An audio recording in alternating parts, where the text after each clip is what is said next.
we're back. Look who we've managed to drag in. Got Blue and Davide from Trader Joe. Guys, thanks for joining us. Really grateful for you coming on. I've been covering this myself, butchering it, I will admit, butchering it on explainer videos and trying to get it across in my own little way. But I'm really happy that you guys have joined us to just kind of put my shenanigans to rights, I think. So how are you doing? Yeah, thanks so much for having us. It's great to be here. Big fan of the show as well. So yeah, I'm excited to chat some more about Liquidity book. Yeah, GM, thank you for hosting us. Very excited for this chat. Yeah, anytime. I've kind of got Trader Joe to thank in a lot of ways for, well, people might say thank and people might be like, oh God, this is like the catalyst for this annoying English guy to roll out as much content as they do. But just, I don't know if you guys know this, or I might have said it previously to you, Blue, but the last article I wrote before I was going to close everything down on Blockmates was a Trader Joe article.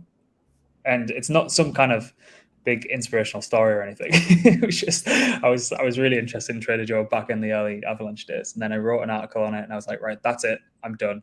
I'm going to go and do something else. I'll be a life coach or some shit. And then it went kind of ballistic. I think it just kind of caught lightning in the bottle at the same time that you guys were really exploding. And then I was just like, yeah, maybe you should just kind of stick out a little bit longer. And now here we are. So got a lot to owe to you guys, I suppose. I remember that article. I remember it. Yeah, it was and I definitely remember how well received it was as well amongst the the DeFi community at the time. So that's cool. You never told me that before though. So yeah, that's really it's really humbling to hear. Yeah. So it's nice to come full circle now. I suppose you guys have completely grown from where we were initially during that time and stuff. But I suppose let's just give a little bit of a brief background because I think we've got a lot to cover here. But Blue, what is your current role at Trader Joe? And then we can get onto Davide. Just give us a kind of like what your current roles are and what's kind of day to day. I know it must be kind of different every day, but just to kind of set the scene a little bit. Yeah, sure. So my role is marketing and community lead. I joined Trader Joe back in sort of mid 2021 when they pretty much basically a month after they launched, I sort of came in. And as marketing community lead, I'm pretty much responsible for, I keep this really high level, all of our growth kind of initiatives, content that we deliver in terms of, actual kind of copy that goes out, comms, so coordinating that across our social platforms, community management, obviously a huge part of our role and incredibly important to Trader Joe as well. So everything pertaining to the word community essentially in DeFi, which is a lot. And yeah, that's pretty much it in a nutshell. What about yourself, Davide? Yeah, I'm Davide, so the general manager of Trader Joe.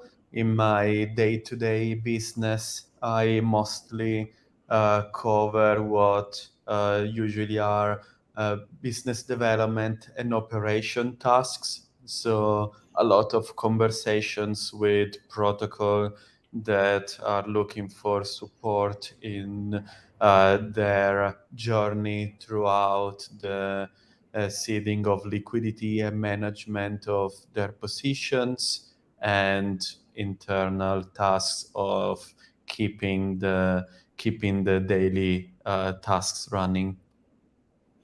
All right, love that. So I don't know who wants to kick this off. Maybe we'll get it from Blue and then from Davide. But can we do a high level of what Liquidity Book is? I've been using it. It's absolutely fantastic. It's my kind of go-to if I'm going to be LPing. I've tried absolutely everything on it. As I was saying, I butchered a complete explainer video on it. But I'd love to hear straight from the source from both of you. Kind of how do you think about and how do you look at Liquidity Book? And if you could explain that to the audience, that'd be great. Sure. I think there's multiple layers of depth we can go into here, but at a high level, Liquidity Book is an automated market maker. So it's a product that enables instant swapping of tokens through use of liquidity pools, and it does so in an efficient manner that you pretty much as a trader you're going to get the best rates, and as a liquidity provider you can also concentrate your liquidity to maximize your assets efficiency.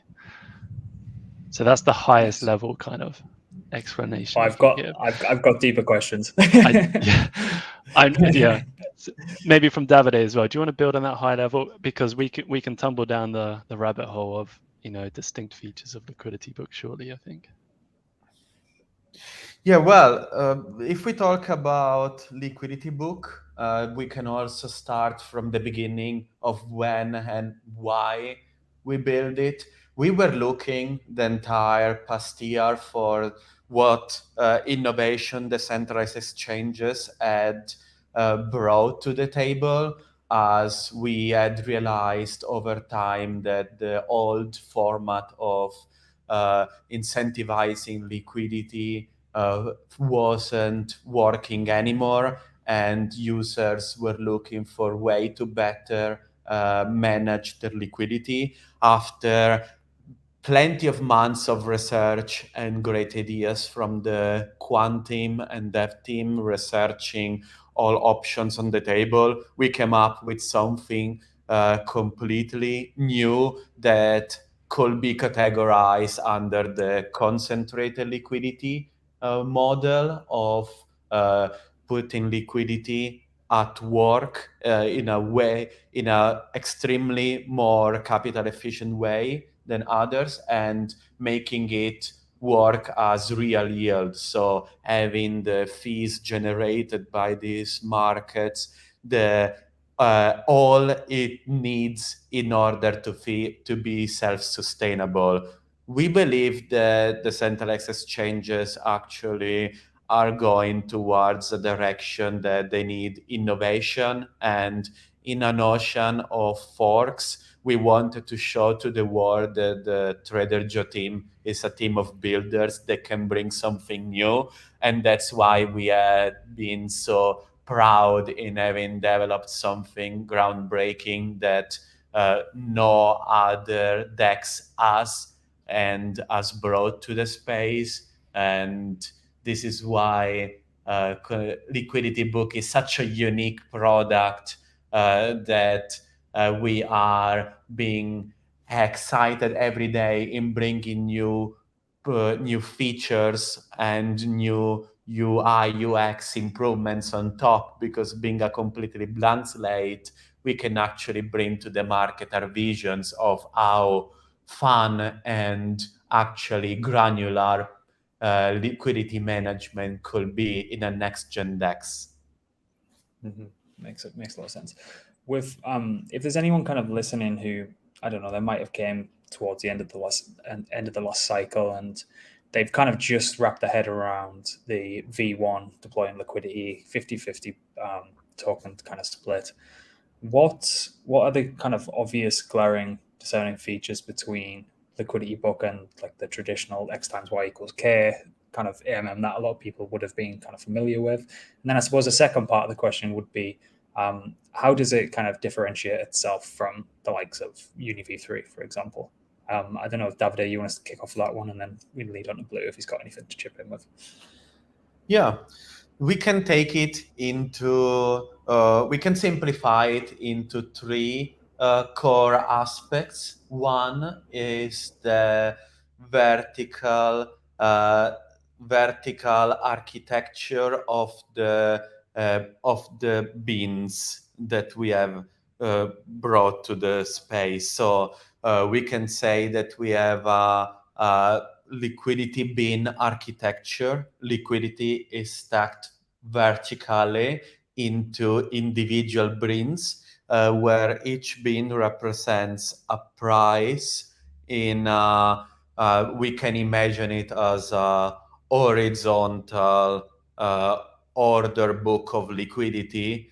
Every liquidity provider can individually add, remove, or modify the liquidity into each single bean and deploy any shape or any level of depth that they want into in a very granular manner. So instead of having to deploy like UniV3 liquidity in an horizontal way on a range, users can deploy liquidity in individual price points, and we facilitate it through our UI in allowing users to determine the shapes they prefer, or having complete customization into how much liquidity to deploy on individual beans.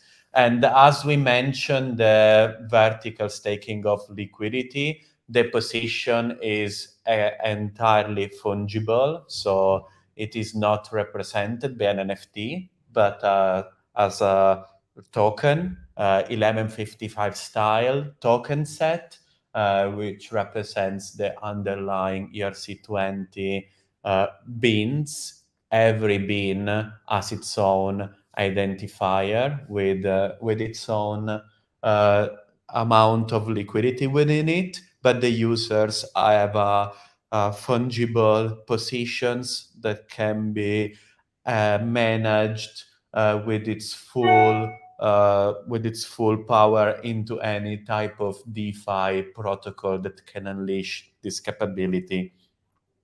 Furthermore, we have a surge pricing model, which to the likes, for example, of how Uber increases the fees in time of high request of a driver, our surge pricing model increases the fees based on a volatility accumulator when there is high volatility, which is represented by many beans being crossed in a short period of time.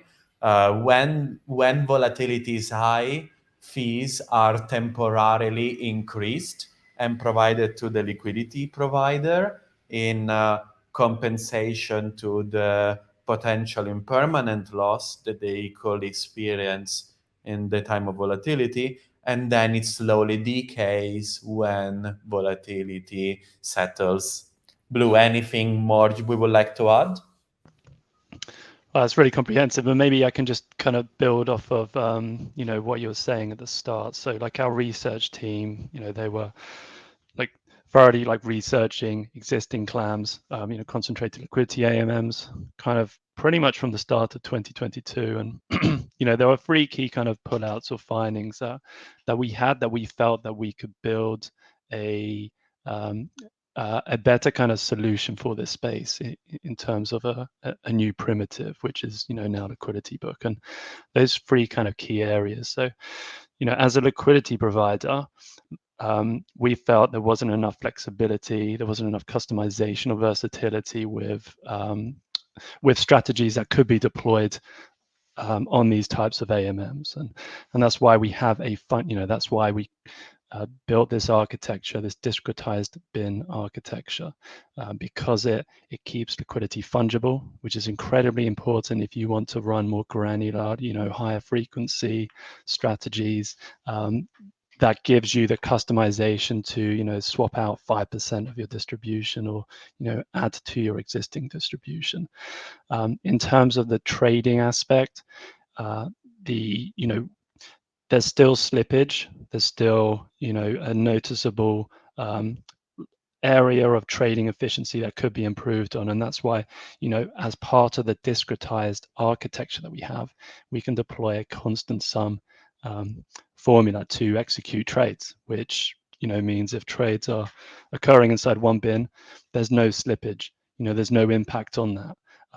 And an example of this is, if we have one bin with 10 million worth of liquidity in there, I come along, I've got 5 million, I want to swap it out off just that one bin, that trade would execute with no slippage, with no underlying impact on that price. So that's an incredibly efficient solution that we've got here with Liquidity Book, and that's again only possible thanks to the discretized architecture as well. And then lastly, while existing clams are obviously very capital efficient, they're not as efficient in that they are still, some of these AMMs are still, utilizing or having to utilize emissions to, accrue liquidity, to keep liquidity there. And that's fundamentally because, part of the fee structure going to liquidity providers is, in our eyes, it's just not enough. It's not enough for liquidity providers. They are they are one of the three stakeholders that, have not been fairly balanced in existing designs. But and we're not saying we've completely solved everything with liquidity book, but we've made sure that with this primitive there is more of a balance towards liquidity providers. And how we're doing that is through our novel kind of design, which is the volatility accumulator. It's helping to generate additional fees for liquidity providers when volatility occurs. So that's why there's two fee components potentially when you're trading on liquidity book. If you're a trader, you're causing volatility. That's potentially hurting the liquidity provider. That's why we have the variable fee component comes in. It helps to generate more fees to liquidity providers. And we don't actually need emissions to accrue and hold liquidity on liquidity book. That's been proven.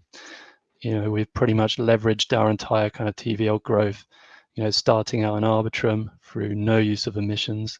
That's the same with Avalanche. We barely use any emissions whatsoever to accrue that liquidity. So, it's gone really well so far in terms of, the three key areas that we pulled out from research that we've kind of innovated on and delivered to date. Yeah. So what I'll do to make it a bit more tangible for anyone who hasn't used it or wants to kind of, I suppose, see the app in action, I'll bring up the UI. While I'm doing that, was there anything when you were kind of developing this that you kind of blew a thesis out of the water, like, or caught you off guard or caught you by surprise? Or is there anything more recently that you guys didn't kind of foresee and it's kind of been a positive surprise or a negative surprise? I don't know if there's anything that springs to mind there while I bring up the UI. Yeah, I think from maybe Davide has a different perspective of view on this, but I think what we were hoping to see is more active management in terms of the liquidity providers that are going into these pools. It's definitely been a challenge on the community side for a lot of users to get to fund, because everyone just kind of knows as the 50/50 AMM, the Uniswap v2 fork. So when we deployed this protocol on Avalanche, being the first concentrated liquidity AMM in the ecosystem, and not just that, it's not a familiar one which people may have used on other chains. It's a brand new type of primitive. There was definitely it was definitely a bit harder to get adoption initially from many of the community members. And what we saw in the early stages certainly was a lot of the liquidity providers were kind of just depositing over a wide range, and they were just coming back a week later and they were finding out that their position is completely out of range and not earning any fees, and they've just got one token instead of two. And so there was definitely, it was a bit harder in the community to get them behind liquidity, but to get them used to the fact of they are active market makers in these pools. They need to manage their positions. But I think that helped spur us on with our next product, which is should be launching next month, and that is Autopools. It's we instantly saw that while liquidity book is a really powerful primitive, it's really efficient. There is a large amount of DeFi users that just simply want a one-click yield farming solution, and that's when Autopools comes in. And maybe we could talk about that later. Davide, do you have anything else to kind of add? Yeah, this was a very interesting aspect, and it honestly, it is not only segregated to retail liquidity providers, but also at the protocol level. I must say that for as much as people thought that concentrated liquidity is what everyone will fork and manage today, what I believe we are also noticing now that anyone in theory could fork UniV3 is actually that concentrated liquidity dexes are not easy to manage internally, and also for education to third-party protocols. There is a lot of education also needed on the protocol side in what it means to provide liquidity in a concentrated liquidity position beyond the just x times y equals k. So it's a type of protocol that I will say it's very early for anyone, and we definitely pioneered ourselves in wanting to push it so early last year and going all in into something which is still to be completely untapped, because the simplicity of a set and forget position is still what the majority of users are seeking. And that's why we are looking into product development to simplify the concentrated liquidity position management of retail users. Mm-hmm. Yeah, you mentioned that it's also like protocol and liquidity as well. Many partners, they, while they want to leverage the strengths of concentrated liquidity, it's just not practical, feasible in many cases to manage a position, via like multi-sig and stuff like that. So, yeah, it's kind of two parts of important and large, user groups that, just want the simple version, the one-click deposit version. Yeah, that's really interesting aspect of it, actually. I suppose that if there is quite a lot of back-end management for people who want to kind of go ahead and have their own concentrated liquidity AMM, I suppose it builds a kind of a resources moat for you guys that are doing this all day, every day. It's not just going to be, just going to see the next kind of shitcoin decks pop up left, right, and center, I suppose, because it's gonna be a lot bigger of a kind of mountain to climb for people to actually onboard that. So I suppose it builds like a bit of a moat for projects who can actually deliver on it. But so I'm looking. All right, I'm on the pools page, right? What can does someone want to talk us through some stuff? I'll drive. What are we looking at here? I'm instantly getting drawn in by the $6 million worth of volume and only $3.4 million worth of liquidity, and kind of getting a bit FOMO there. But Blue, I don't know if you want to fill us in. Maybe that cover specific pairs, what these fees are, the rewards, how that bakes into it, and then we can kind of click through. And then, as I say, I'll drive if you want to talk us through it. Yeah, sure. So, just to highlight, at the moment we have a pool migration happening.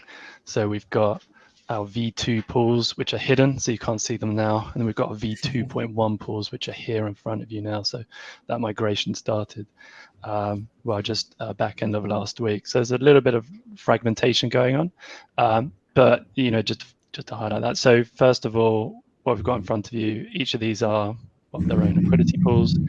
The percentage that you see next to, for example, ETH USDC, that's 0.15%. That is the base fee that traders pay when they swap tokens in that pool. And each of these base fees are different. So, just ARB has 0.2%. Basically, we have different base fees. It's kind of connected to the discretization of the pools themselves, so how far the bins are spaced out. And essentially, a lower base fee just represents a more sort of granular discretization within the liquidity pools. It's typically like if there's it's basically the price jump between each bin that is positioned in the pool. We can look at it in the analytics section in a bit, but so the base fee kind of represents the discretization of the pool, and the rewards tab is us. Basically, we are running. It's part of our liquidity book rewards program. So every few weeks we turn on rewards for key pools, and liquidity providers can basically unlock Joe rewards or partner rewards as well if they're included, based on their fee accrual over the defined duration. So in this example, we're running a rewards program over 2 weeks. It started last week.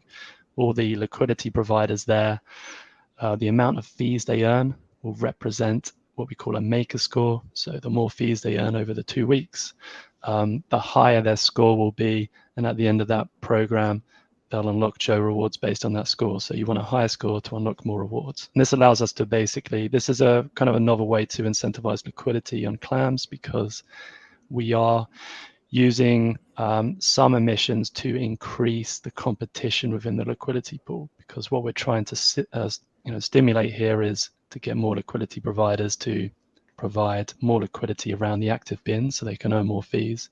And that's good for the entire ecosystem, because we're aiming to increase depth within the liquidity pool, which helps us capture more trading volume, essentially.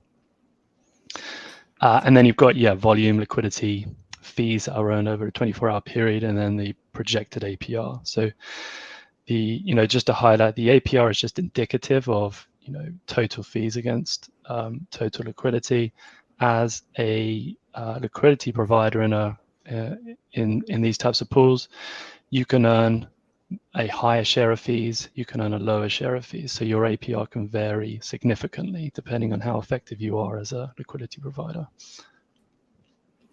Yeah, it's, I think we've seen it definitely towards the back end of the last cycle, where you had people just effectively getting rented liquidity because of high emissions. And I'm really kind of happy to see that like kind of base APRs here, if you're actively managing and doing well with your LP position, that they're far and away over what people were expecting or would deem necessary to deposit into, like, let's say, a traditional X times Y equals K AMM or a lending and borrowing protocol, because all these protocols are effectively taking in money, mercenary capital, farming the rewards, and then obviously rewards get sold so they can realize the profit. But as you kind of mentioned earlier, if active management and liquidity book can provide a situation where the actual base fee rewards from trading alone,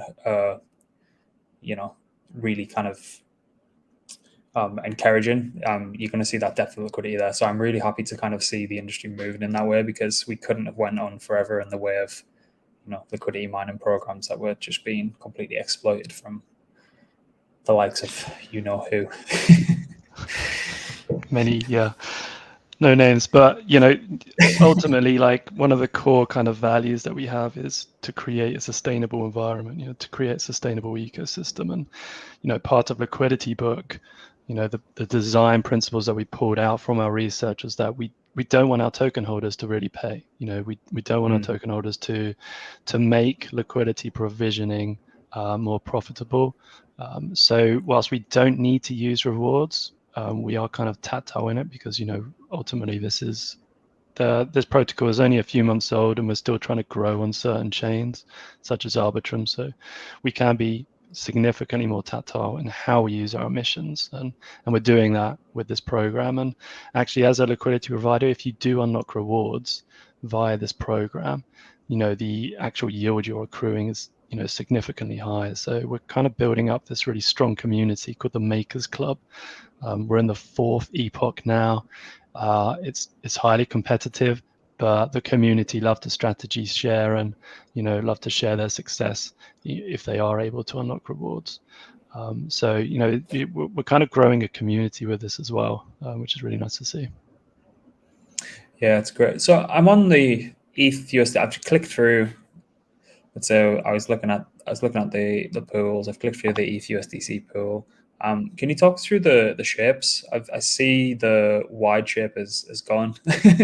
But yeah, what are we seeing here? What's spot? What's curve? What's bid ask? And I see you've also added additional kind of customization to curve and bid and ask as well, which is great. So I suppose if it's the first time anyone kind of listening or kind of watching this, it'd be a kind of great induction if you could kind of talk us through that.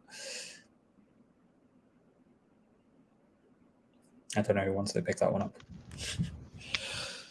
Wondering if Davide wants to jump.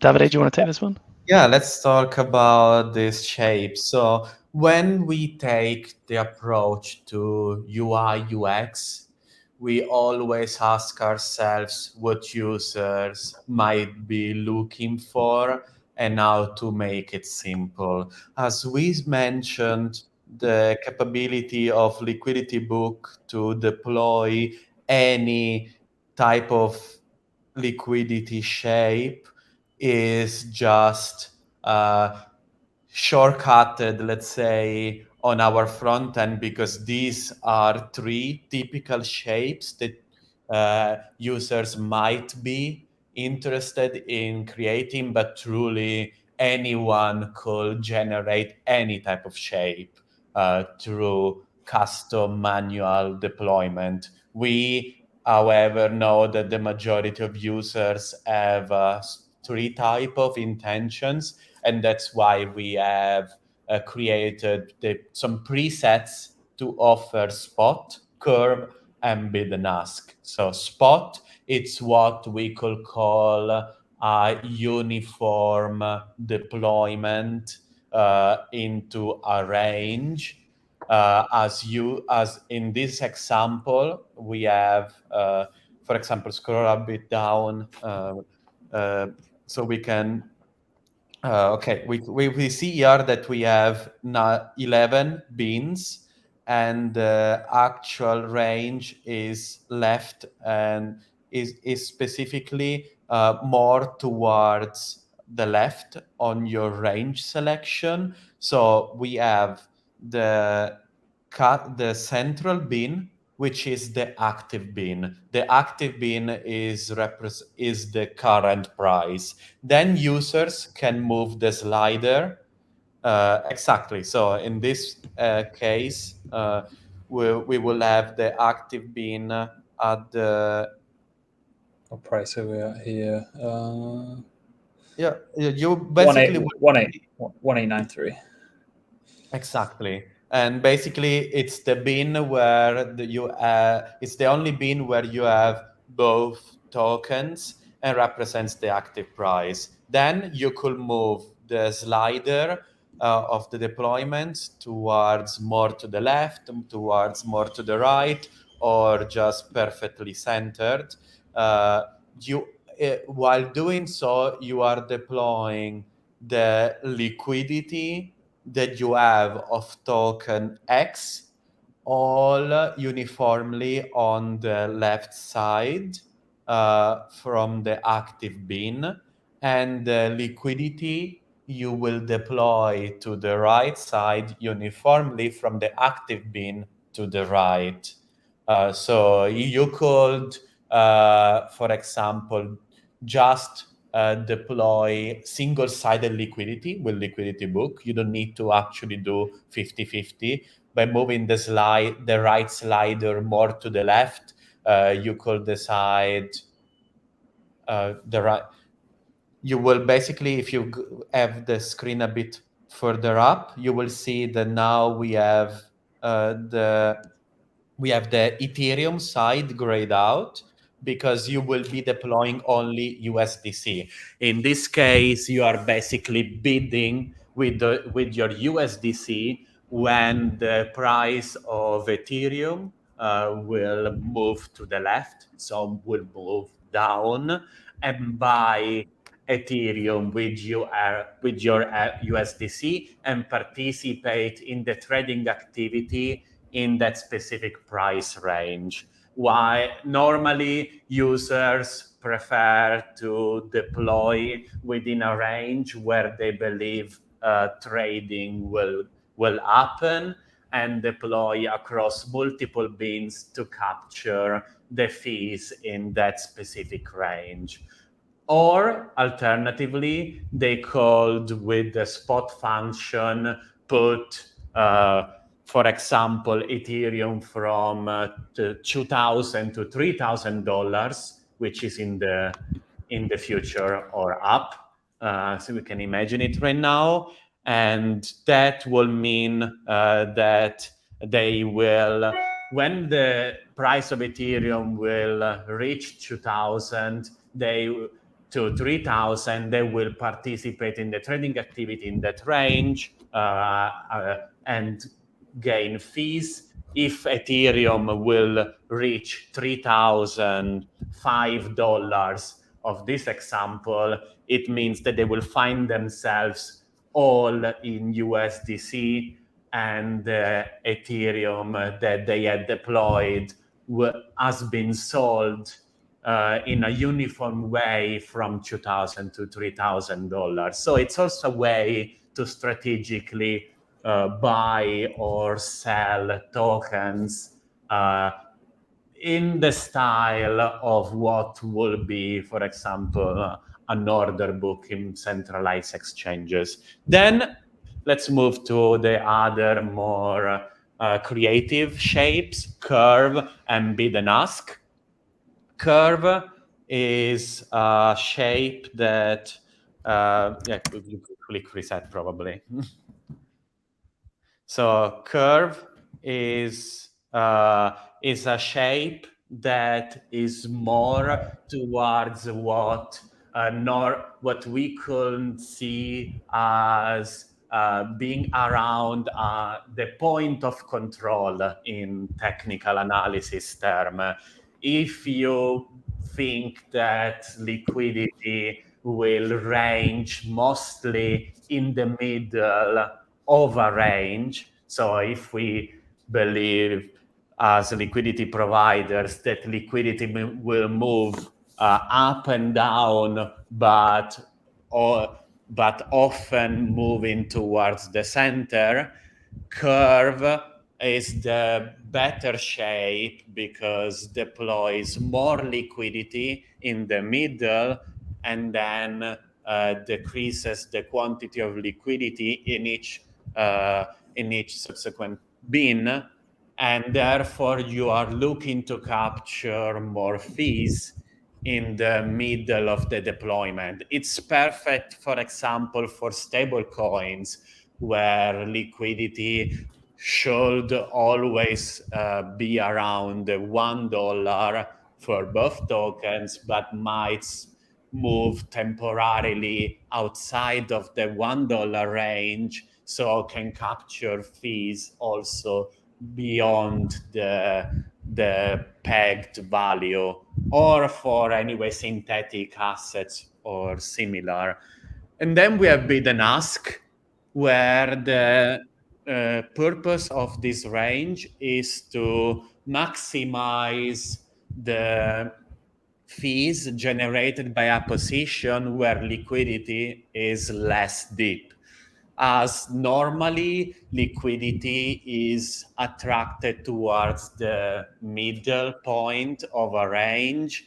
You might decide as a liquidity provider to bet on the fee generation outside of the point where liquidity is the deepest. So by providing liquidity on the external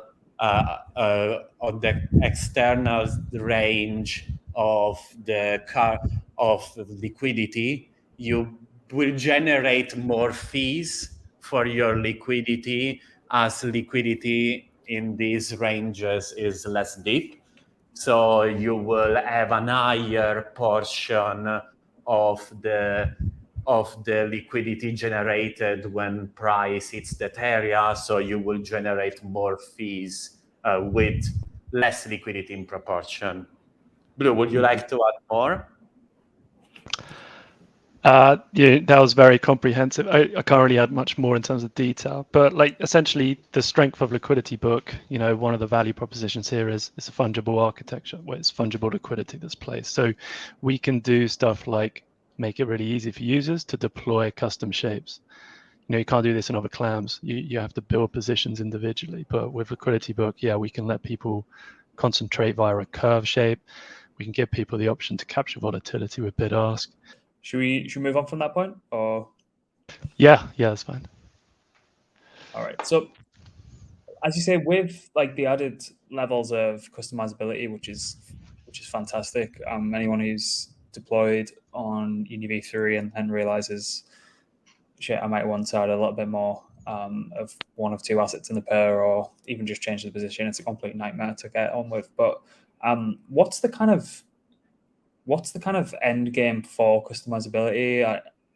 and like how kind of complex could it get, or how could the UI actually look? Like for me, one thing I personally love is I don't know, like a preview before you actually deploy, so you could kind of pick up a preview of what your liquidity is going to look like, or You like have that. You have that now. Yeah. Yeah, you have that. That was actually a new feature that rolled out with the v2.1 pools. So that only rolled out back in the last week. Yeah, simulated liquidity is a huge help for people that are trying to kind of build a shape, and they want to know how it looks. So yeah, that's there.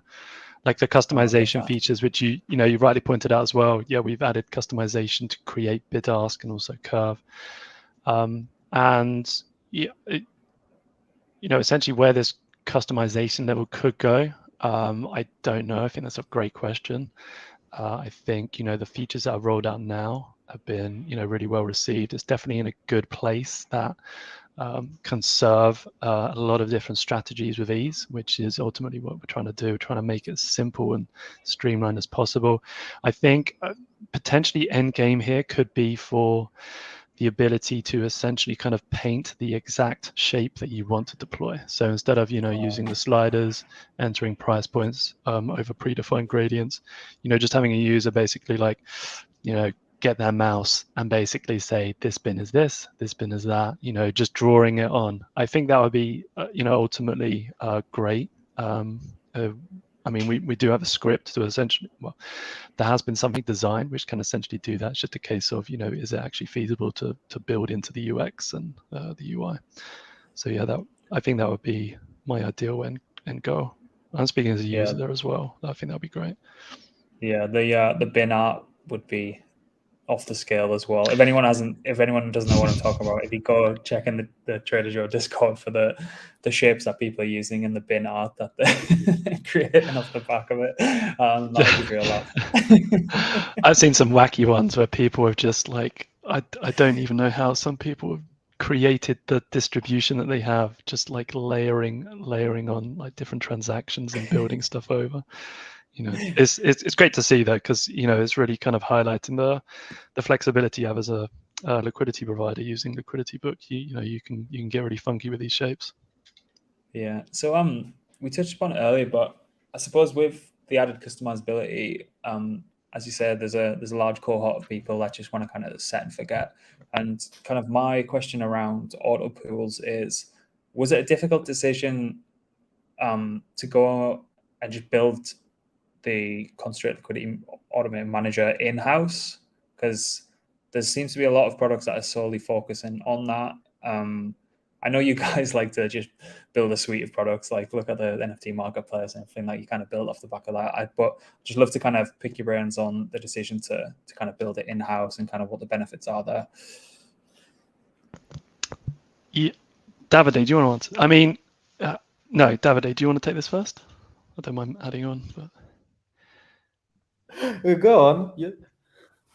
Yeah, we just like building stuff ourselves, and ultimately, one of the core values that we have is to give users the most efficient kind of the best kind of product experience possible, and nothing beats building products yourself and offering in-house solutions that are combined. We've always done that. Ever since we launched the DEX, we've always taken a heavy kind of UX approach to make sure users can do things as efficiently and as streamlined as possible. And ultimately, like Autopools is an extension of that. We built Liquidity Book, and the same guy who's built essentially put Liquidity Book together from a research point of view and from a white paper point of view. He's also the one building our Autopool solutions. So we're just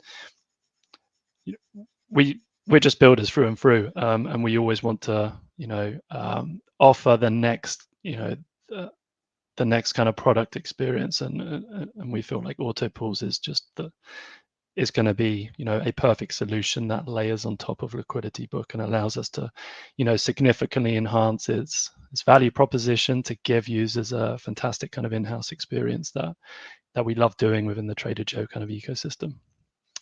Davide, I don't know if you want to add on to that.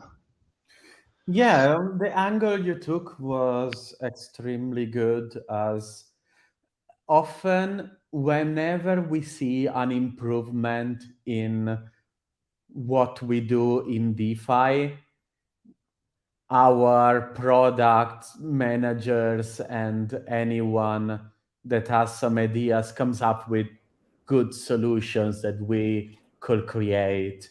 I think that one unique aspect of the Trader Joe team is that we are all product lover and will build anything that could ever be needed in the space, and it's just a matter then of prioritizing what's really a key product that goes through.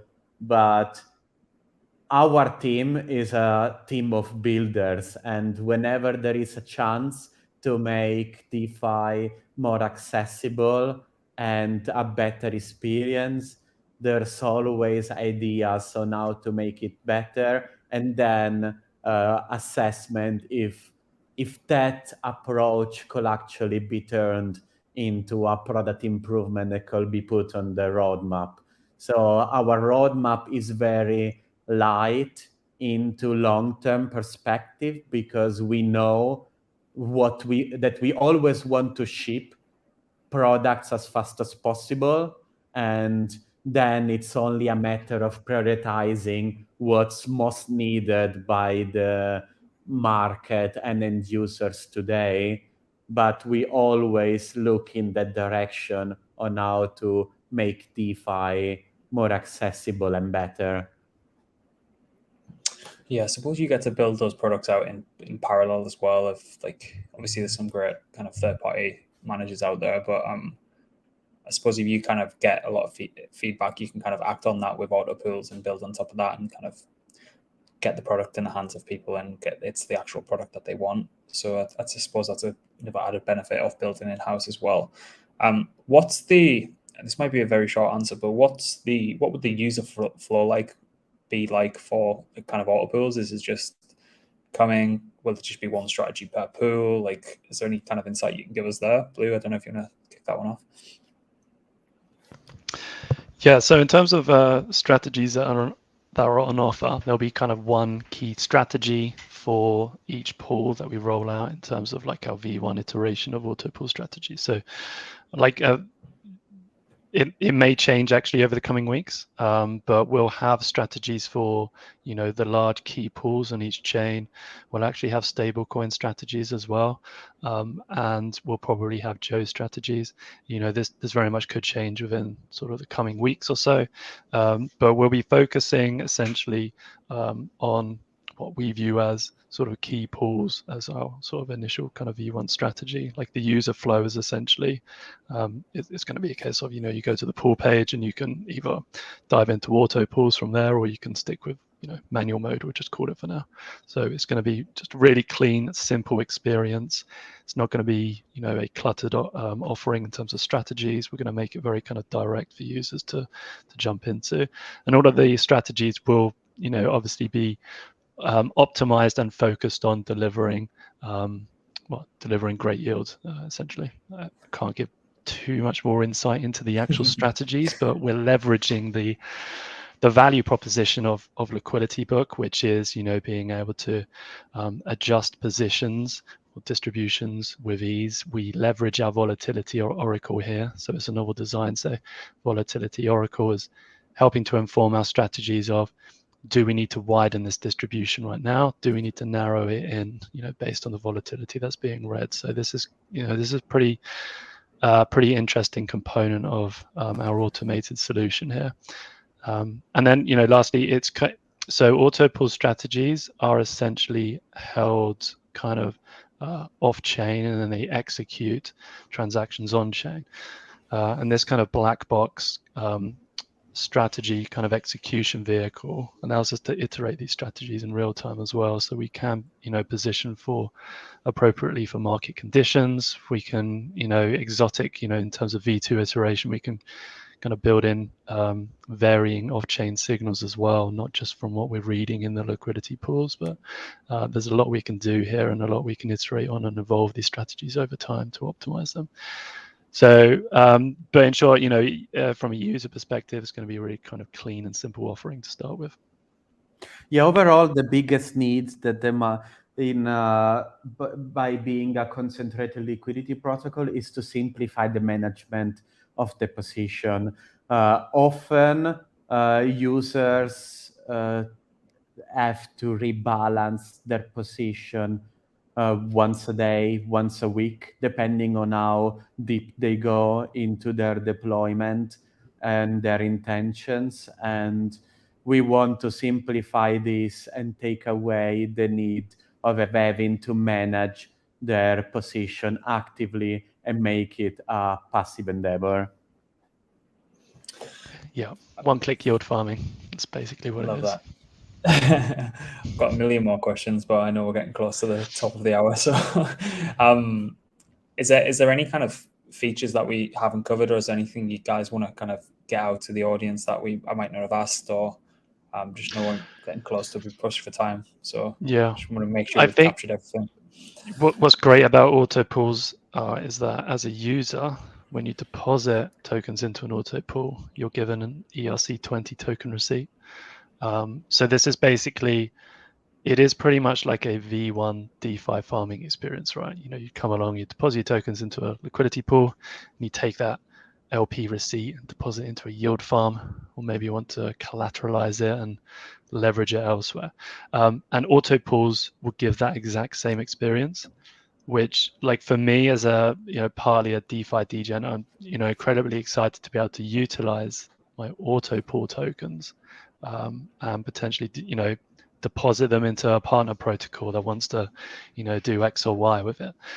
So it's really exciting because it's a DeFi experience that many of us kind of know and love. And that's not really possible with other clams that utilize NFT kind of positions and stuff like that. So yeah, I think that's like the definitely the main thing I want to pull out about Autopools. Awesome. So 2 quick fires, and I'll let you both go. Could Liquidity Book be used for token generation events?